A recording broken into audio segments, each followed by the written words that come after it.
प्रेमपुरी के श्रोतागण हैं, इसीलिए कहते हैं ऐसे मत छोड़िए, समापन करके छोड़िए। भगवत गीता, आप लोगों ने कितने लोगों ने सैंडविच खाया है? सभी ने खाया होगा। सैंडविच में नाना प्रकार के सैंडविच होते हैं। एक होता है वेजिटेबल सैंडविच, है ना, मक्खन लगाते हैं, उसमें थोड़ा कुछ एक खीरा, टमाटर इत्यादि डाल देते हैं, वेजिटेबल सैंडविच। दूसरा होता है ग्रिल्ड पोटैटो सैंडविच, उसके भीतर आलू की सब्जी। ये इंडियन है, भारतीय सैंडविच है। ये सैंडविच विदेशी है, लेकिन ये भारतीय फ्लेवर है। मैं हमेशा कहता हूं भारतीयों की विशेष वैशिष्ट्य है, Indians know how to westernize Indian food and Indianize western food. भारतीय खाने को विदेशी बना देंगे, डोसा के अंदर चीज और मेयोनीज डाल देंगे, और विदेशी खाने को भारतीय बना देंगे। बल्ले बल्ले पिज्जा, हमारे गोविंदा रेस्टोरेंट है मंदिर के बगल में, उसमें एक पिज्जा का नाम है बल्ले बल्ले पिज्जा। उस पर पनीर और छोले डाल के पिज्जा भारतीय तो भारतीय है, आखिर कैसे सब बड़े विशेष है। खाना सीखना है तो भारतीयों से खाना सीखना चाहिए, विदेश में कभी खाना नहीं ढंग का मिलेगा। तो आप लोगों ने तो सैंडविच खाया ही होगा। भारत में होती है आलू की सब्जी, और उसको यू टोस्टर बनता है ना, आप लोगों ने देखा होगा। ये विदेशी टोस्टर कोई काम के नहीं। जो भारतीय टोस्टर है, गृहिणी यूं 2 हैंडल वाला होता है, उसमें एक में रखती है 1 स्लाइस ब्रेड का, दूसरे में दूसरी स्लाइस ब्रेड का, भीतर आलू की सब्जी यूं बंद कर देती है, हुक लगा देती है, गैस पे 2 डाल दिया, मक्खन डाल के गर्मा गर्म आलू सैंडविच टोस्ट तैयार। भगवत गीता एक सैंडविच के समान है। भगवत गीता के पहले 6 अध्याय ब्रेड का पहला स्लाइस है, और 13 से 18 दूसरा स्लाइस है। बीच के जो 6 अध्याय है 7 से 12, ये सैंडविच का स्टफिंग है। सैंडविच किससे नाम के जाना जाता है? स्टफिंग के नाम से जाना जाता है। Give me a vegetable sandwich, give me a cheese sandwich, give me a potato sandwich, give me a this sandwich, that sandwich. आप लोग कभी जाके बोलते गिव मी अ ब्रेड सैंडविच? अरे ब्रेड सैंडविच थोड़ी बोला, जो भीतर है उसके नाम से सैंडविच जाना जाता है।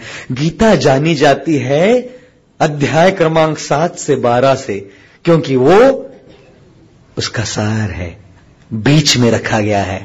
1 से 6, 13 से 18, और बीच वाले हैं 7 से 12। ये 7 से 12 है गीता का सबसे मुख्य अंग। कर्म योग के लिए 1 अध्याय, ज्ञान योग के लिए 1 अध्याय, ध्यान योग के लिए 1 अध्याय, भक्ति योग के लिए 6 अध्याय। अध्याय क्रमांक 7 से अध्याय क्रमांक 12 भगवान श्री कृष्ण बतलाते हैं भक्ति योग क्या है।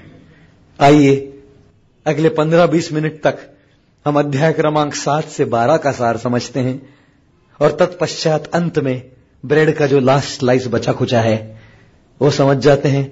और मेरी आशा है कि आज जब यहां से आप जाएंगे तो आप पूरा सैंडविच खा के संतुष्ट होकर जाएंगे। आज हमने यहां पर प्रेमपुरी में सैंडविच का काउंटर लगाया है, और यहां पर हम आपको सैंडविच वितरण करने के लिए आए हैं। आशा है कि इस सैंडविच से आप लोग संतुष्ट हो जाए। लेकिन अभी तो केवल अपने स्लाइस खा ली ब्रेड के, अब स्टफिंग क्या है देखिए, भीतर क्या है इस सैंडविच के। भगवान श्री कृष्ण अध्याय क्रमांक 7 में प्रारंभ करते हैं। हर अध्याय में बताया भक्ति के बारे में, 30वें, 4थे, 5वें, 6ठे, लेकिन मुख्य रूप से 7 से 12 में बताए हैं। बता रहे हैं भक्ति योग क्या है। 1 से 6 अध्याय में थोड़े अप्रत्यक्ष रूप से, इनडायरेक्टली इंगित कर रहे हैं अपनी ओर, giving an indirect direction, an indirect hint. Hindi नहीं समझेंगे तो अंग्रेजी में बोल रहा हूं, इसलिए कई बार इंगित इंगित कहने लगो तो लोगों को लगता है ये क्या शब्द है, डायरेक्टिंग। एक अप्रत्यक्ष रूप से हिंट दे रहे हैं अपने आप की ओर।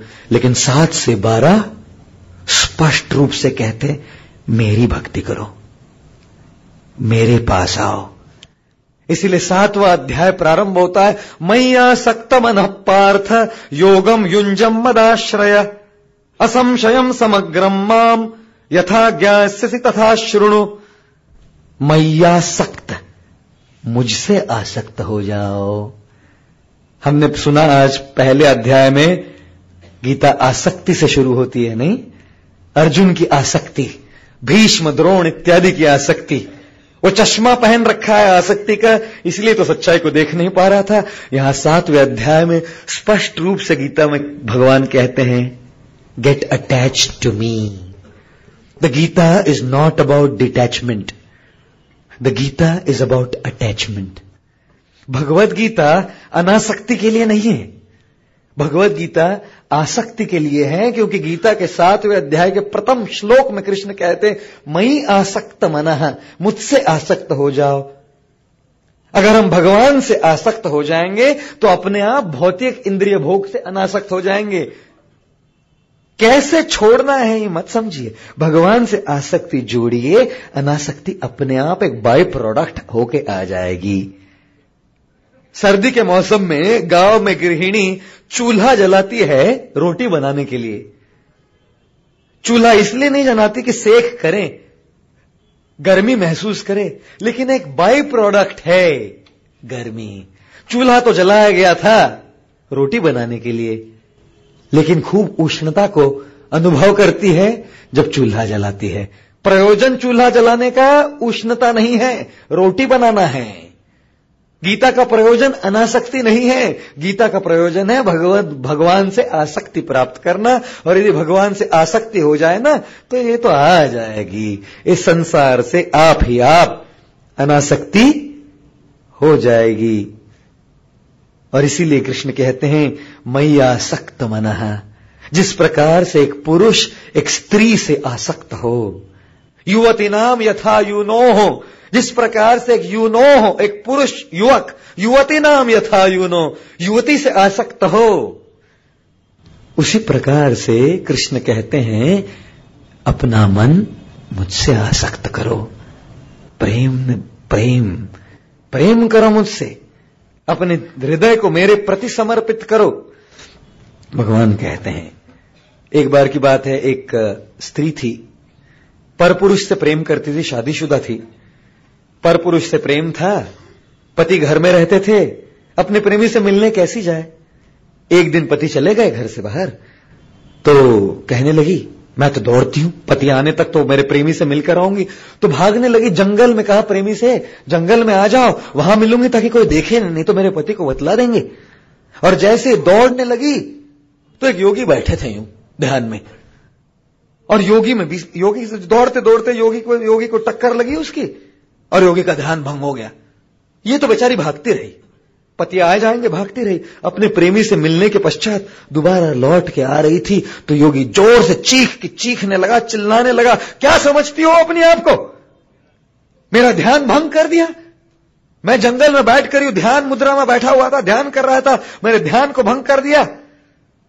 स्त्री ने कहा, महाराज जी, मुझे तो पता ही नहीं मैंने आपका ध्यान भंग कर दिया। मैं अपने प्रेमी के विचारों में इतनी मग्न थी कि मुझे पता ही नहीं आप यहां बैठे हैं। आप तो आपके भगवान में इतने मग्न नहीं थे ना, इसलिए आपको पता लगा कि मैं आपके आगे टक्कर लगा दी है। हम सबको उस स्त्री के समान बनना है, हम सबको परपुरुष से प्रेम करना है। कहने लगे, स्वामी जी महाराज जी आप क्या कह रही हैं? सारी स्त्रियां मुझ पर बस देख के, I am not talking in the literal sense. जिस प्रकार से ये स्त्री अपने पति के साथ रहती थी लेकिन मन था प्रेमी पर, उसी प्रकार से संसार में अपने सारे कर्तव्य हम निभाते हैं लेकिन मन तो हमने दे दिया अपने प्रेमी को, भगवान को। मैया आसक्त मनः पार्थ। और यदि हम इसमें मग्न हो जाए ना, तब इस संसार के क्लेश प्रतीत होंगे ही नहीं। बंबई में, हरे कृष्ण, बंबई में बहुत अच्छा लगा कुछ लोगों को। बंबई में विश्व की सबसे बड़ी रेजिडेंशियल बिल्डिंग बनने वाली है, लोढ़ा की वर्ल्ड 1, 165 माले की बिल्डिंग जहां लोग रहेंगे।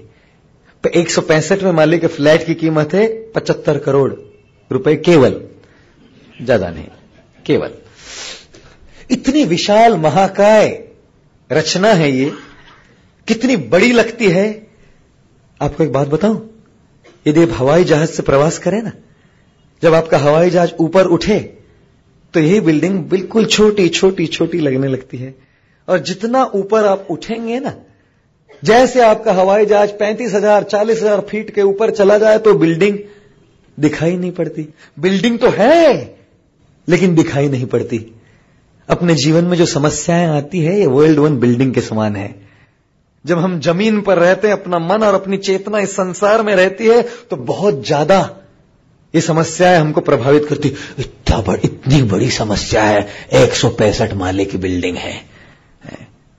जब कोई हमको चोट पहुंचाता है, जब संबंध में हमारी कुछ चोट लगती है, हृदय में बहुत क्लेश होता है, शारीरिक समस्याएं, आर्थिक समस्याएं, मानसिक समस्याएं बड़ी बिल्डिंग के समान है, बहुत ज्यादा हमको प्रभावित करती है। भक्ति योग का लक्षण क्या है? भक्ति योग एक हवाई जहाज के समान है। आइए, बिना एक फूटी कौड़ी दिए हुए हम आपको टिकट देते हैं। आइए, बिना किसी वीजा के, बिना किसी इमिग्रेशन के आपको वहां पहुंचाते हैं। आइए, भक्ति योग रूपी इस हवाई जहाज में बैठिए, क्योंकि भक्ति योग रूपी हवाई जहाज जैसे अपना उड़ान भरेगा, जैसे आपके मन और आपकी चेतना ऊपर उठती जाएगी, तो ये समस्याओं रूपी बिल्डिंग जो है छोटी छोटी होती रहेगी, और एक दिन ऐसा आएगा, समस्याओं से घिरे हैं, मुझे तो कोई समस्या नहीं जी, क्योंकि मेरा मन भगवान पे लगा है। मैया सक्त मनः पार्थ योगम युंजन मदाश्रय असंशयन समग्रम गाम यथा ज्ञास्यसि तथा शृणु। इसलिए भगवान कहते हैं, जिस प्रकार से एक प्रेमिका प्रेमी से आसक्त है ना, उसी प्रकार से अपनी आसक्ति मुझसे करो। अपने आप कर्म मेरे लिए करोगे, जो भी ज्ञान प्राप्त करोगे मेरी सेवा के लिए करोगे, अपने आप ध्यान मेरी छवि पर लगेगा। कर्म योग, ज्ञान योग, ध्यान योग तो आ ही जाएगा अपने आप इसमें। और इन 6 अध्यायों में बार बार कृष्ण अपने बारे में कहते हैं, बस मेरा शरण लो, मुझे स्मरण करो, मेरा वो कह सकते, हम नहीं कह सकते। हम जब मैं मेरा कहते हैं इसको माया कहते हैं, जब वो मैं मेरा कहते हैं उसको भक्ति कहते हैं। वाह वाह वाह वाह। मैं मेरा नहीं कह सकता, वो मैं मेरा कह सकते हैं। वाह वाह वाह वाह, क्या बात है। थोड़ी नम्रता दिखानी चाहिए भगवान कृष्ण को, कितना ढिंडोरा पिटते हैं अपना। इन 6 अध्यायों में तो विशेष रूप से 7 से 12 में बार बार सब कुछ मुझसे आता है। अहम सर्वस्य प्रभवो मत्तः सर्वम प्रवर्तते इति मत्वा भजन्ते माम बुधा भाव प्रवन्विता। और 7वें अध्याय में कहते हैं, चतुर्विजा भजन्ते माम, 4 प्रकार के लोग मेरे पास आते हैं, जो मुश्किल समस्या में है, जिनको कुछ पैसे इत्यादि की जरूरत है, जो जिज्ञासु है, ज्ञान प्राप्त करना चाहते हैं, मेरे पास आते हैं माम। और 4 प्रकार के लोग हैं जो मेरे पास नहीं आते। नमाम दुष्कृतिनो मूढ़ा प्रपद्यन्ते नराधमा माया परितज्ञाना आसुरम भावम आश्रिता। जो मूढ़ है, नराधम है, माया ने जिसके ज्ञान का अपहरण कर लिया है, जो नराधम है, वो लोग मेरे पास नहीं आते। मेरा, मेरे पास आओ, मुझ पे अपना मन लगाओ, मुझ पे अपना ध्यान लगाओ। अरे बस बाबा, मैं बोले जा रहे हैं, अपना ढिंडोरा पीटे जा रहे हैं कृष्ण। कुछ नम्रता दिखानी चाहिए। एक होती है नम्रता, दूसरी होती है स्पष्टता। One is humility, second is clarity. There is no time to show humility now. कई बार एक एक्सीडेंट हो जाए, बहुत सारे लोग घायल है, आतंकवाद चल रहा है, बहुत लोग घायल है, और एक डॉक्टर है जो सिविल ड्रेस में घूम रहा है, डॉक्टर के कपड़े नहीं पहना है। क्या यह नम्रता दिखाने का समय है कि मैं डॉक्टर नहीं हूं? लोग जानते नहीं वो डॉक्टर है, तो इसलिए कहता है मैं डॉक्टर हूं, मेरे पास आओ, मेरे पास दवाई है, मैं तुम्हें दवाई देता हूं। बोलना पड़ता है उसको, तब लोग समझते हैं हां भाई ये डॉक्टर है, ये हमें ठीक कर सकता है। इसको कहते हैं clarity. There is humility and there is clarity. वहां रणभूमि पर नम्रता दिखाने का समय नहीं है, स्पष्टता दिखाने का समय है। डॉक्टर के पास नम्रता दिखाने का समय नहीं है। He has to show his clarity, स्पष्टता, तब लोगों को वो सेवा कर पाएगा। इसीलिए भगवान यहां स्पष्टता दिखा रहे हैं। Between chapter 7 to 12 Clarity is being shown that I am God, I am the source of everything. I am not simply the son of Vasudeva and Devaki, Nand and Jashoda, a blackish blue boy. I am Bhagavan, Shri Bhagavan Vacha. स्पष्ट रूप से बतला रहे हैं कि मैं भगवान हूं, और साथ ही साथ नम्रता भी तो दिखला रहे हैं. अरे सारथी बने हैं, ड्राइवर बने हैं, कुरुक्षेत्र की रणभूमि पर नम्रता भी है और स्पष्टता भी है. He is showing his humility by being a driver, and he is showing clarity that I am not an ordinary driver, I am Bhagavan, the Supreme Lord. मैं भगवान हूं. और इसीलिए बार बार कहते हैं, आओ अर्जुन मेरे पास आओ, मैं ही सारे सब चीजों का स्रोत हूं. इस प्रकार से 7वां अध्याय का समापन होता है. 8वें अध्याय में भगवान क्या सिखाते हैं? The art of leaving, not living. 8वें अध्याय में मृत्यु की बात होती है. बस शरीर कैसे छोड़ेंगे हम? इतना तो करना स्वामी जब प्राण तन से निकले, गोविंद नाम स्मर के जब प्राण तन से निकले. चाहे गंगा जी का तट हो, यमुना का बंसी बट हो, जब प्राण तन से निकले. Life is not about art of living. Life is the art of living in such a way that we will master the art of living. 8वें अध्याय का शीर्षक है अक्षर ब्रह्म योग, जिसमें भगवान श्री कृष्ण इस संसार से शरीर त्याग कैसे किया जाए ये समझाते हैं. मृत्यु सबके लिए अनिवार्य है. Death is the inevitable fact of life. चाहे या न चाहे ये तो आएगा. एक बार की बात है, एक व्यक्ति जंगल से चल के जा रहा था. बूढ़ा व्यक्ति था, वृद्ध व्यक्ति था. शेर आया और शेर कहने लगा, मुझे आपका खून पीना है. वृद्ध व्यक्ति ने कहा, मेरा खून ठंडा हो गया. वो देखो वो नौजवान व्यक्ति, गर्म खून है उसका, पियो. मुझे क्यों, मेरा खून क्यों पीते हो? शेर ने कहा, नहीं, आज मेरा कोल्ड ड्रिंक पीने का मन है, गर्म चाय पीने का मन नहीं है मेरा.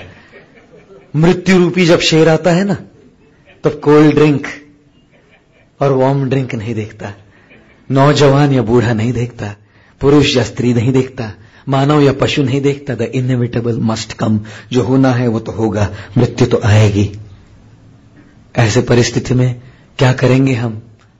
सब पीछे छूट जाएगा, कुछ नहीं लेकर जा सकते. क्या तैयारी की है? जो लेकर जा सकते हैं उसकी तैयारी की है.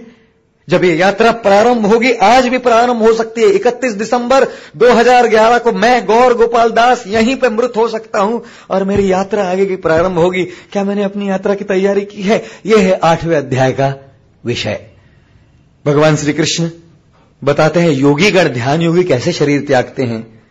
कष्ट है बहुत. 6 चक्र होते हैं, शत चक्र, मणिपुर चक्र, अनाहत चक्र, नाना अज्ञ चक्र, अलग अलग 6 चक्र होते हैं शरीर में. योगी बैठता है और अपने प्राणों को प्राणायाम से संयम करता है और अपनी आत्मा को और प्राणवायु को चक्र से ऊपर ले जाते हुए अपने भ्रुवों के बीच में ले आता है और अपने ब्रह्मस्थान से शरीर त्यागता है. मुहूर्त होना चाहिए. दक्षिणायन में शरीर त्याग नहीं कर सकता, उत्तरायण में ही शरीर त्याग करना चाहिए, जब सूर्य उत्तर की ओर जा रहा है. रात में शरीर त्याग नहीं कर सकता, दिन में ही शरीर त्यागना चाहिए. सारे नियम भगवान शरीर त्याग के बताते हैं, अपने हाथ में है. हाँ, मैं मरूंगा उत्तरायण के समय, जब सूर्य उत्तर की ओर जा रहा है, मैं बैठूंगा. ओम. भगवान कहते हैं ओम इत्यक्षरम ब्रह्म. ऐसा योगी ओमकार का उच्चार करते हुए शरीर त्याग करता है. Om, you are at home. What you will say ओम.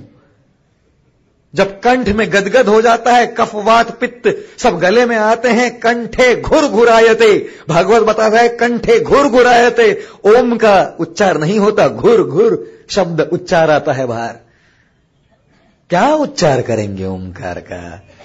अर्जुन कहता है कृष्ण ये सब जिम्नास्टिक मुझसे नहीं होगा, ये बैठना, ओमकार, अज्ञ चक्र, मणिपुर चक्र, ये चक्र सुनते सुनते मेरा सर चक्रम हो गया, ये सब मुझसे नहीं होने वाला। अर्जुन को कृष्ण कहते हैं चिंता मत करो, अंतकाले च मामेव स्मरण मुक्त्वा कलेवरम यह प्रयाति समद्भावम याति नास्त्यत्र संशय। जो मेरा स्मरण करेगा अंतिम क्षण में वो मेरे पास आ जाएगा अर्जुन, मेरे धाम की प्राप्ति करेगा। यदि आपका स्मरण नहीं करेगा तो कुछ और मन में आएगा तो अगले जन्म में वो बन जाएगा। राजा भरत एक हिरण से आसक्त हुए और अगले जन्म में हिरण बन गए, लेकिन क्योंकि भक्ति किए थे अगले जन्म में अपने पूर्व जन्म की अनुस्मृति हुई। ये भक्ति योग का प्रभाव है। ज्ञान योग, कर्म योग, ध्यान योग करेंगे ना और मर जाएंगे। यदि 50% पूर्ण हुआ है अगले जन्म में फिर से शुरू करना पड़ेगा। भक्ति योग अगर करेंगे 50% पूरा हुआ है और पूरा नहीं हुआ अगले जन्म में 51 से शुरू होगा, नष्ट नहीं होगा इसका प्रभाव। इसलिए कृष्ण कहते हैं बेटा अर्जुन, मेरे मित्र, मृत्यु फाइनल एग्जाम है, परीक्षा है, और जो जीवन, life is like a preparatory leave. College में छुट्टी होती है, हमारी श्रॉफ मैडम बता सकती है, एचआर में पढ़ाती थी, कल मुझे पता लगा, बता सकती है। पहले प्रिपरेटरी लीव छुट्टी होती है, पढ़ाई कीजिए, तब परीक्षा में जब पढ़ाई करो तो फिर परीक्षा पास होंगे, तब याद आएगा फॉर्मूला क्या था।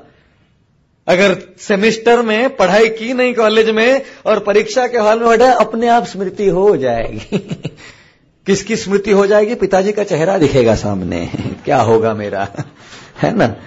बच्चे आजकल पढ़ाई करते नहीं और अपेक्षा करते पास हो जाएंगे, नहीं। एक बच्चे ने कहा पढ़ना लिखना छोड़ पढ़ाई, नकल पे रख आस, उठा रजाई सो जा बच्चे, रब करेगा पास। एक बच्चा उसको कॉलेज में परीक्षा लिख रहा है और सुपरवाइजर ने पर्चे पकड़ लिए, पर्चे लेकर गया था चीटिंग करने के लिए अपने जेब में। उसने कहा ये बाजी हक की बाजी है। सुपरवाइजर से कहा ये बाजी तुम ही हारोगे, हर जेब से पर्चा निकलेगा, तुम कितने पर्चे फाड़ोगे? कितने फाड़ोगे? अरे पढ़ाई नहीं कीजिएगा तो परीक्षा में क्या लिखोगे? Life, this world is a university, death is the final exam, life is the preparatory leave. और इस प्रिपरेटरी लीव में यदि हम तैयारी करें तब अंतिम क्षण पे फॉर्मूला याद आएगा, अंतकाले च मामेव स्मरण मुक्त्वा, और तब इस यूनिवर्सिटी से निकलेंगे ना। नहीं तो कई लोग यूनिवर्सिटी के घर जमाए बैठ के सालों साल तैयारी कर देते रहते हैं। नहीं, इस 84 लाख योनियों के चक्कर में नहीं फंसना पड़ेगा। भगवत धाम की हम प्राप्ति करेंगे, वो शाश्वत धाम जहां कोई दुख नहीं, जहां कोई क्लेश नहीं। इसीलिए भगवान कहते हैं अर्जुन सीखो, मेरा स्मरण करना सीखो। और इसीलिए श्रील प्रभुपाद जी कई बार अपनी गीता यथारूप में, लोग कहते हैं आपके स्वामी जी तो हर तात्पर्य में, हर टीका में केवल भक्ति की बात करते हैं। प्रभुपाद जी ने क्यों ऐसा किया? क्योंकि वे जानते थे कई लोग होंगे जो अंतिम अध्याय तक पहुंचेंगे ही नहीं। गीता इतनी क्लिष्ट है, अंतिम अध्याय तक पहुंचेंगे ही नहीं। इसलिए पहले से जो सार है वो बताते रहना चाहिए, जहां भी रुकेंगे वहां से प्रारंभ कर देना चाहिए भक्ति को। और इसलिए बार बार आप श्रील प्रभुपाद जी के तात्पर्य में भक्ति का उल्लेख देखेंगे और बार बार हरे कृष्ण महामंत्र का उल्लेख देखेंगे। क्यों? क्योंकि प्रारंभ कीजिए। हर व्यक्ति कोई 18 अध्याय पढ़ने वाला नहीं है आजकल युग में। पहले अध्याय में ही किताब बंद हो जाती है, तो पहले अध्याय के तात्पर्य में पता लग जाना चाहिए गीता का सारांश क्या है। श्रील प्रभुपाद जी भी टिप्पणी कर सकते थे, टेक्निकल टिप्पणी श्लोक के हिसाब से, लेकिन सार दिया, अनुकंपा थी। लोगों को प्रथम से अंत तक सार क्या है जानना चाहिए। इस प्रकार से 8वां अध्याय समाप्त हो जाता है। इस शरीर का परित्याग कैसे करेंगे? 9वां अध्याय राज और विद्या राज गुह्य योग, सबसे बड़ा सीक्रेट, इसलिए बीच में है, kept in the centre, like the treasure is kept in the centre. 9वां अध्याय 9वें अध्याय में भगवान कहते हैं, हे अर्जुन, ये जो गुह्य योग है ये मैं तुम्हें दे रहा हूं कि तुम्हारे हृदय में द्वेष नहीं। गीता को वही व्यक्ति समझ सकता है जो द्वेष मुक्त है। प्रवक्ष्यामि अनसूयवे, असूया अर्थात द्वेष, और द्वेष वो रोग है हृदय का जो व्यक्ति के संतोष को छीन लेता है। You can never remain satisfied when the heart burns with envy for the others. And what is envy? No vacancy. Envy. There is no vacancy in Krishna Lok for you. जिसके हृदय में envy है उसके लिए envy means no vacancy. और इसीलिए भगवान कहते हैं, हे अर्जुन, तुम्हारा हृदय द्वेष मुक्त है। और मैंने तुम्हें गीता देने के लिए क्यों चुना है? 4 अध्याय में बताया है, भक्तों से, क्योंकि आप मेरे भक्त हो इसीलिए गीता दे रहा हूं। भक्त गीता को समझ सकता है। भक्तों से सखा चेति रहस्यम, इसलिए यह रहस्य मैं तुम्हें दे रहा हूं अर्जुन। गीता में 9वें अध्याय में भगवान समझाते हैं भक्ति का सार। यह मत समझना कि सब 33 कोटि एक है। कृष्ण कहते हैं यह हमारी धारणा है कि सब एक है। गीता का 9वां अध्याय और 7वां अध्याय पढ़िए, श्लोक पढ़िए, भगवान और देवताओं में अंतर माना गया है। कृष्ण भगवान बोले गए हैं और अन्य 33 कोटियों को देवता माना गया है। जिस प्रकार से एक सीईओ होता है और बाकी सब एचओडी होते हैं, फाइनेंस हेड होता है, सेल्स हेड होता है, इस संसार में जो सारे डिपार्टमेंट है उन डिपार्टमेंट को चलाने वाले जो डिपार्टमेंट हेड और मैनेजर है वो है देवता। पानी का जो डिपार्टमेंट है, वर्षा डिपार्टमेंट के एचओडी है इंद्र। प्रकाश डिपार्टमेंट के एचओडी है सूर्य। सूर्य की जो भूमिका है वो कौन निभा रहा है आज की तारीख में? विवस्वान नाम है उनका। चंद्र का क्या काम है? चंद्र का काम है सारे सब्जियों में स्वाद देना, वेजिटेशन, गीता में बताया गया है। और चंद्र, आज के चंद्र कौन है? सोमदेव। कल के चंद्र कोई और होंगे, जैसे आज के पंत प्रधान कोई है, कल के पंत प्रधान कोई और होंगे। अलग अलग भूमिकाएं समस्त देवताओं की है। और कृष्ण कहते हैं ये देवता सब मेरे ही अविभाज्य अंग है। उनको भगवान नहीं मानिए, किंतु उनका आशीर्वाद लेकर मेरी ही पूजा कीजिए। सारे देवताओं को हम अपना आदर देते हैं। समस्त देवता भगवान के परिवार है, भगवान की कंपनी में सब लोग हैं। एक बार एक जर्मन व्यक्ति जर्मनी से भारत आया और लौट के जा रहा था। तो लौट के जाते समय एक भारतीय व्यक्ति ने एयरपोर्ट पे पूछा, भारत में आने के बाद आपका निष्कर्ष क्या है? उसने कहा कृष्ण भगवान है। इस्कॉन गए थे क्या? बोले नहीं। तो कैसे निष्कर्ष निकला? ये सच्ची कहानी है। उसने कहा मैंने देखा कि प्रत्येक व्यक्ति अलग अलग मंदिर में कुछ कामकाज कर रहे हैं। किसी के हाथ में कुछ अस्त्र है, किसी के हाथ में कुछ शस्त्र है, लेकिन मैं कृष्ण के मंदिर में गया, देखा ये तो बांसुरी बजाते हुए राधा जी के साथ केवल उपभोग कर रहे हैं। ये बॉस का काम होता है। बॉस का काम होता है आनंद उठाना। बाकी सब एचओडी, एमडी, सीईओ ये सब करते हैं। इसलिए कृष्ण भगवान है, बाकी सब देवता उनकी कंपनी में सहायता कर रहे हैं उनकी। ये 9वें अध्याय में कृष्ण समझाते हैं। साथ साथ कृष्ण कहते हैं अर्जुन, मन मना भव मद भक्तो मदयाजी माम नमस्कुरु। अपना मन मुझ पे लगाओ। मन मना, मद भक्तो, मेरी भक्ति करो, मदयाजी, मेरी याजन करो, मेरी पूजा करो, माम नमस्कुरु, मुझे नमस्कार करो। हे अर्जुन, स्पष्ट है, गीता में लिखा है 9वें अध्याय में, जो गीता का सबसे मुख्य रहस्यमय अध्याय है, इसलिए नाम है राजविद्या राजगुह्य योग। इस प्रकार से यहीं पर कृष्ण कहते हैं, हे अर्जुन, भक्ति बड़ी सरल है। पत्रम पुष्पम फलम तोयम यो में भक्त्या प्रयच्छति। आपके पास कुछ नहीं है ना, पत्ता तो मिलेगा, एक पत्ता, फूल, पानी, कुछ नहीं मिला ना, मन से अर्पण कर दीजिए। अगर आपके पास है तो जरूर अर्पण कीजिए। लोग बोलते मन से कर दिया ना, है तो अर्पण कीजिए। कुछ नहीं है ना, मन से अर्पण कीजिए, भगवान स्वीकार कर लेंगे। 9वें अध्याय में भगवान श्री कृष्ण भक्ति की सरलता को समझाते हैं। इतना सरल है कि कोई भी व्यक्ति, कोई भी गृहिणी, बच्चा, कलयुग का कोई व्यक्ति, अमेरिकी, भारतीय, नौजवान, बूढ़ा, वृद्ध, कोई भी भगवान का नाम ले सकता है। सततम कीर्तयन्तो माम यतन्तश्च दृढ़व्रता। सतत मेरा कीर्तन करो हे अर्जुन, सतत मेरा नाम लो हे अर्जुन, ये कलयुग का नाम मार्ग है।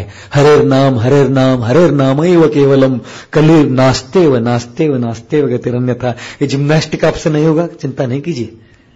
भगवान के नाम को अपने मुखारविंद पर हमेशा रखिए, हमेशा भगवान का नाम लेते रहिए। और इस प्रकार से 9वें अध्याय में कृष्ण कहते हैं, अनन्याश्चिन्तयन्तो माम ये जनाः पर्युपासते तेषां नित्याभियुक्तानां योगक्षेमं वहाम्यहम्। ये LIC का श्लोक नहीं है, योगक्षेमं वहाम्यहम् ये 9वें अध्याय का श्लोक है, जहां भगवान कहते हैं जो इस प्रकार से मेरी अनन्य भक्ति करे, शुद्ध भक्ति करे, मैं उसकी स्वयं देखभाल करता हूं।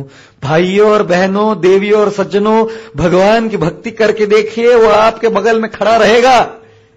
वो बांसुरी वाला, बांके बिहारी आपके बगल में खड़ा रहेगा आपकी देखभाल करने के लिए, और देखभाल करेगा। मेरे पास बहुत अल्प समय है इसलिए कहानियां नहीं बता रहा, नहीं तो एक एक दृष्टांत दूंगा तो रोमांच खड़े रहेंगे आपके शरीर पर। सच्चे दृष्टांत, केवल कोई पौराणिक कथाएं नहीं, सच्चे दृष्टांत बतलाऊंगा तो रोमांच खड़े रहेंगे कि जो अनन्य भक्त है कैसे कृष्ण उसकी देखभाल करते हैं।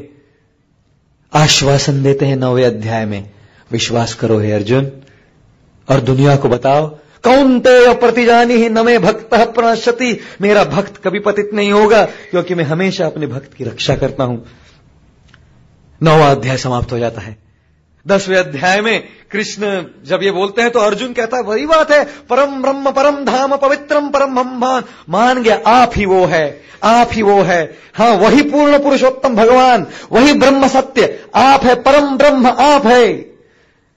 अरे तो निष्कर्ष तो निकल गया, गीता यहां समाप्त हो गई, आगे क्या हो गया? अब आगे के अध्याय की आवश्यकता क्या है? अर्जुन ने तो स्वीकार कर लिया कि कृष्ण भगवान है, लेकिन सब लोगों के कल्याण के लिए, जो लोग विश्वास नहीं करेंगे उनके लिए अर्जुन कहते हैं, कृष्ण आपने बता तो दिया सब कुछ, अब बताओ इस संसार के लोग आपका स्मरण कैसे कर सकते हैं।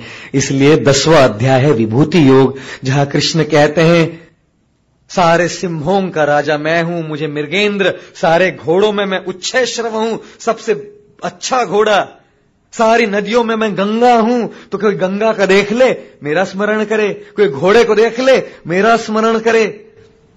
अर्जुन कहते हैं अच्छी बात है कृष्ण, 10वां अध्याय ये है, सब विभूतियां दिखाते हैं। सारी नदियों में मैं गंगा हूं, पांडवों में मैं अर्जुन हूं, सारे पशुओं में मैं सिंह हूं, और सारे मनुष्यों में, हाँ जी, हाँ ना जो अंग्रेजी हिंदी में फाइन स्पीच, अच्छे वक्तव्य में मैं स्त्री हूं, सारे स्त्रियों के लिए बस अच्छे वक्तव्य, फाइन स्पीच, वाक शक्ति च नारीणाम। हम लोग क्या बोलेंगे आगे? हो गया यही सब है कि नहीं। 10वां अध्याय समाप्त होता है। अर्जुन कहते हैं लोग विश्वास नहीं करेंगे प्रभु, केवल बोल रहे हैं, विश्वास नहीं करेंगे। दिखाइए, दिखाइए कुछ, कैसे सब कुछ आप में है। और इसलिए 11वें अध्याय का शीर्षक है विराट रूप, जहां भगवान श्री कृष्ण अपना विराट रूप दिखाते हैं, और उस विराट रूप में सब कुछ दिखाई पड़ता है अर्जुन को। सारे ग्रह, सारे ब्रह्मांड, सारे जीव, सारे अवतार, सारे देवता, सब कुछ उस विराट रूप में दिखाई पड़ता है।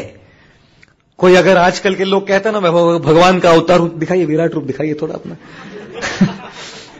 विराट रूप दिखाइए। जैसे 1-2-4 घंटों के बाद थोड़ा भोजन का समय हो जाता है तो भगवान के अवतार कहते हैं भोजन कहां है, और वो तो सरल है, भोग लगाइए। तो आजकल के भगवान के अवतार भोग ले लेते हैं, और भोग को स्वीकार करने के बाद फिर बात का दूसरा कॉल आता है, बोलते आप तो सुप्रीम कंट्रोलर है, कंट्रोल कीजिए थोड़ा।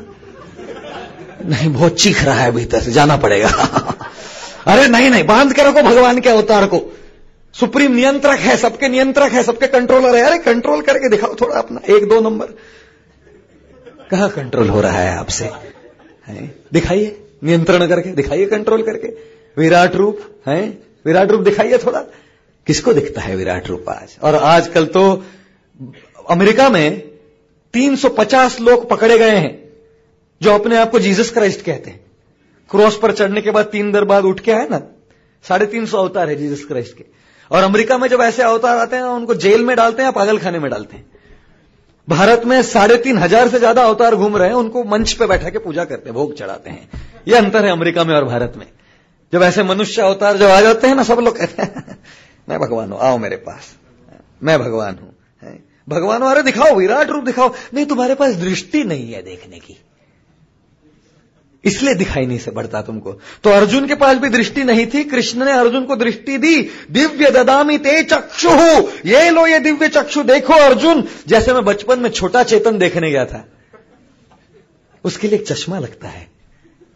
असली जीवन तो बाहर है, ये तो नकली है, लेकिन नकली को देखने के लिए भी चश्मा लगता है। 3D पिक्चर को, ये विराट रूप पूर्ण रूप नहीं है भगवान का, लेकिन उसको देखने के लिए भी एक 3D विजन है पूरा। छोटा चेतन, ये छोटा चेतन नहीं है, ये बड़ा कृष्ण है जो अपना विराट रूप देख रहा है। दिव्य ददामि ते चक्षु, देखो अर्जुन मेरा विराट रूप।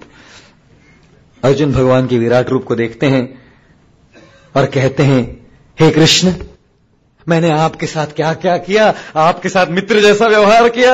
एक शय्यासनेषु, कभी आपके साथ सोता था, कभी आपके साथ खाता था, कभी आपको प्रणाम नहीं किया, आपको एक मित्र समझा। क्षमा कीजिए। जिस प्रकार से एक पिता एक पुत्र को क्षमा कर दे, जिस प्रकार से एक प्रेमी एक प्रेमिका को क्षमा कर दे, मुझे क्षमा कीजिए प्रभु। आपको बाएं से प्रणाम, दाहिने से प्रणाम, ऊपर से प्रणाम, नीचे से प्रणाम, आगे से प्रणाम, पीछे से प्रणाम। जितना प्रणाम नहीं किया था 11वें अध्याय में सब प्रणाम कर दिया अर्जुन ने कृष्ण को। मैं तो समझता था मित्र थे, ये कौन निकला भाई। ऐसे तो मित्र में कभी देखा नहीं है। तो 3D सिनेमा है पूरा, ये तो है 70 mm 3D सिनेमा। और तत्पश्चात अर्जुन कृष्ण से कहते हैं, अर्जुन कालोस्मि लोकक्षयकृत प्रवृद्धो, मैं ही काल हूं और काल के रूप में इस कुरुक्षेत्र की रणभूमि पर मैंने सबको पराजित कर दिया है। तुम केवल निमित्त बनो, तुम नहीं मारने वाले, तुम केवल निमित्त बनो। डॉक्टर जब इंजेक्शन देता है, इंजेक्शन को क्यों गाली देते हो? डॉक्टर के हाथ में है इंजेक्शन, कृष्ण के हाथ का injection. Krishna doctor, injection Arjun. और किसको इंजेक्शन लगा रहा है? सारे कौरवों को इंजेक्शन नहीं बल्कि सर्जरी कर रहे हैं। नरसिम्हदेव जो भगवान बन के आए तो गैस्ट्रोएंटराइटिस सर्जन थे वो, हिरण्यकशिपु की आंतड़ियां बाहर निकाली उन्होंने। और जब भगवान लक्ष्मण रूप धारण के आए तो वो ENT सर्जन थे, शूर्पणखा का कान और नाक काट दिया उन्होंने। लेकिन कृष्ण जनरल सर्जन है, जो भी सब मिल जाए सबकी सर्जरी कर देंगे। इस प्रकार से 11वें अध्याय में कृष्ण कहते हैं, मैं काल रूप हूं। आज काल 2011 का समापन हो रहा है, काल का।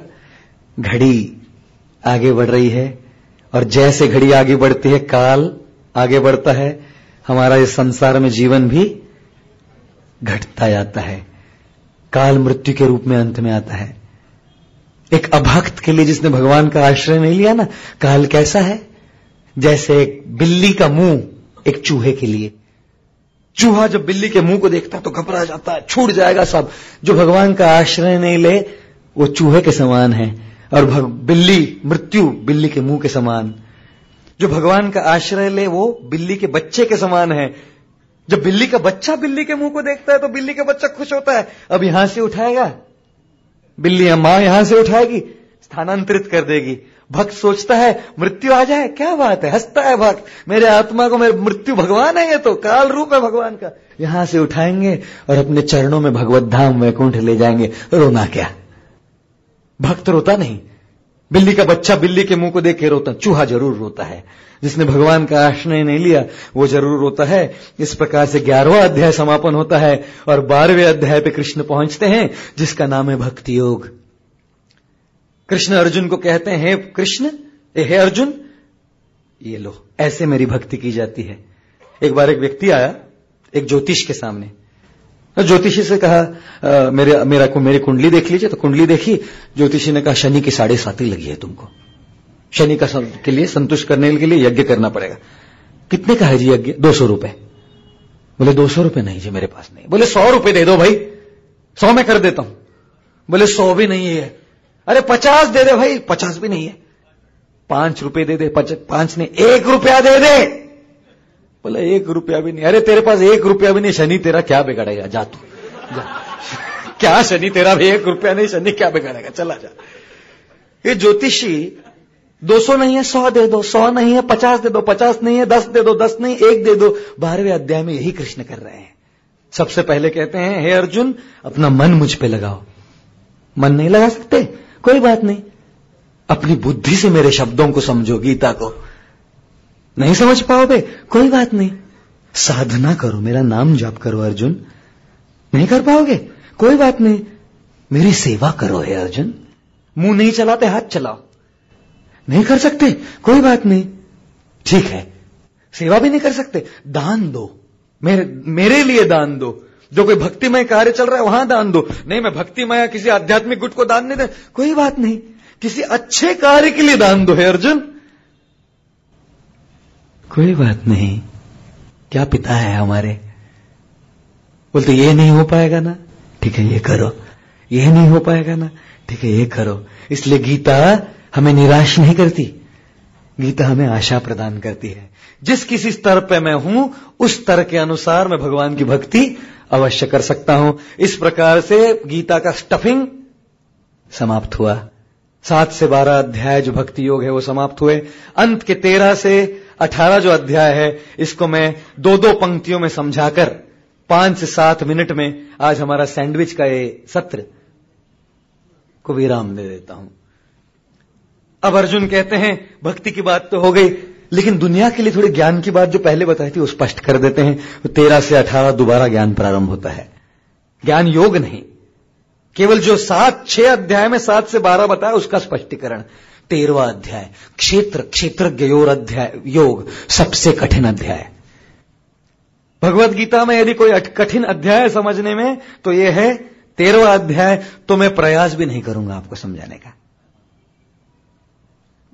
ज्यादा चिंता नहीं कीजिए। जब कभी और आएंगे तो 13वें अध्याय पे केवल बखान करेंगे, चिंता नहीं कीजिए। गीता को बुद्धि से नहीं समझा जाता, गीता को भक्ति से और अच्छे चरित्र से समझा जाता है। कॉलेज में कोई जो ज्ञान दिया जाता ना, बुद्धि है ना, समझ जाओगे, चरित्र भले कैसा हो कोई फर्क नहीं पड़ता। अध्यात्म को समझना बुद्धि की बात नहीं, अध्यात्म को समझना सच्चरित्र और भक्ति की बात है। और इसीलिए 13वां अध्याय नहीं समझ में आएगा जब तक भक्तिमय नहीं बनो और अच्छा चरित्र नहीं बनाओ। 4थे अध्याय में भगवान कहते हैं, अर्जुन हम सब कठपुतलियां हैं। यदि आपको लगता है कि मैं चुन के सत्संग में आया, नहीं जी। ऊपर 3 हैं नचाने वाली देवियां, एक सत्वगुण, दूसरा रजोगुण, तीसरा तमोगुण। आपको लगता है मैं मंदिर गया जी, कहां मंदिर गया, आप सत्वगुण ने डोरी खींची चलो मंदिर। और मंदिर में बैठे हैं, सत्संग में बैठे हैं, पैसा पैसा पैसा पैसा पैसा पैसा, रजोगुण अपनी डोरी खींच रही है। और आके बैठे तो प्रवचन के साथ साथ धम, वो तमोगुण खींच रही है डोरी। 13वें अध्याय में कृष्ण समझाते हैं प्रकृति के 3 गुणों को, सत्वगुण, रजोगुण और तमोगुण को कैसे। इसीलिए इस अध्याय का शीर्षक है गुणत्रय योग। 3 गुणों को समझाने वाला यह अध्याय है। और हम सब में ये 3 गुण हमेशा लगे रहते हैं। और कुछ बतलाऊं, हमारे पास स्वतंत्रता ही नहीं है आज। हम चुनना चाहते लेकिन चुन नहीं पाते, करना चाहते लेकिन कर नहीं पाते, क्योंकि डोरी खिंचती रहती है। यदि आलू के टुकड़े, बीट के टुकड़े और गाजर के टुकड़े की सब्जी बनानी है, पानी में डालिए, कभी गाजर ऊपर आता है, कभी बीट ऊपर आता है, कभी आलू ऊपर आता है। ऐसे ही कभी सत्वगुण ऊपर आता है, कभी रजोगुण ऊपर आता है, कभी तमोगुण ऊपर आता है। एक मुख्य गुण है हमारा, उस पे आधार पर कहते हैं सात्विक व्यक्ति है, राजसिक व्यक्ति है, तामसिक, लेकिन तीनों गुण प्रभावित करते रहते हैं। यदि मेरा खाली हाथ है ना, इससे मैं सुई में धागा बो सकता हूं, लेकिन यदि सर्जन का ग्लोव लगा दूं, सर्जन का जो ग्लोव है वो सत्व गुण है, आत्मा के बिल्कुल करीब है, टाइट फिट होता है सर्जन का ग्लोव, उससे भी थोड़ा संभावना है थोड़ी धागा डालने की सुई में। लेकिन जो विकेट कीपर का ग्लोव है ना, वो रजोगुण के समान है, और अधिक कठिन होता है सुई में धागा डालना। और जो बॉक्सिंग ग्लोव है ना, वो तमोगुण के समान है, नामुमकिन के, सुई उठती ही नहीं उठा धागा डालने के लिए। और इसीलिए हम पर रजोगुण, तमोगुण, सत्वगुण का प्रभाव है। इन गुणों से परे जाकर हमें गुणातीत बनना है, इसीलिए भगवान का आश्रय लेना है। यह है 14वां अध्याय। एक ही परिवार में तीनों नमूने हैं, कुंभकर्ण तमोगुण, रावण रजोगुण, विभीषण सत्वगुण। तीनों भाई है, लेकिन 3 प्रमुख गुण उनमें दिखाई पड़ते हैं। इससे कृष्ण 15वें अध्याय में पहुंच जाते हैं, जिसका शीर्षक है पुरुषोत्तम योग। इसमें कृष्ण एक अश्वत्थ वृक्ष का उदाहरण देते हैं, जिसके मूल ऊपर है, जिसकी टहनियां नीचे हैं। ऐसा तो केवल प्रतिबिंब में दिखता है। ये संसार प्रतिबिंब है, इसका मतलब ओरिजिनल का ही होगा, वो संसार है। कृष्ण कहते हैं इस संसार से उस संसार में मेरा आश्रय लेकर आओ, क्योंकि मैं कौन हूं? जानाति पुरुषोत्तमः, सारे पुरुषों में मैं उत्तम पुरुषोत्तम हूं। आ जाओ। जहां शराब मिलती है उसको क्या कहते हैं संस्कृत में? मदिरालय। जहां भोजन मिलता है उसको क्या कहते हैं? भोजनालय। जहां विद्या मिलती है उसको क्या कहते हैं? विद्यालय। जहां ग्रंथ मिलते हैं उसको क्या कहते हैं? ग्रंथालय। जहां दुख मिलते हैं उसको क्या कहते हैं? दुखालय। गीता में कृष्ण कहते हैं दुखालयम अशाश्वतम, ये पेड़ जहां पर अब हम हैं ये दुखालय है। दुखालय में सुख चाहते हो, वो तो ऐसे ही हुआ जैसे पाठशाला में जाके कहते हो एक पैग विस्की दो।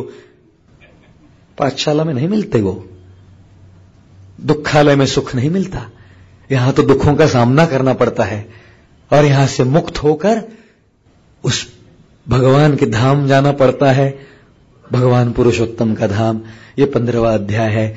16वें अध्याय का शीर्षक है दैवी असुर संपद योग, जहां भगवान समझाते हैं दैवी गुण क्या है, असुरी गुण क्या है, और वो सब हमारे भीतर होते हैं।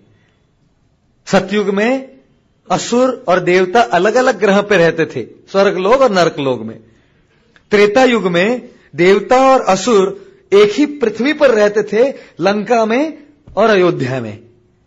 द्वापर युग में देवता और असुर, दैवी और असुरी एक ही परिवार में रहते थे, कौरव और पांडव।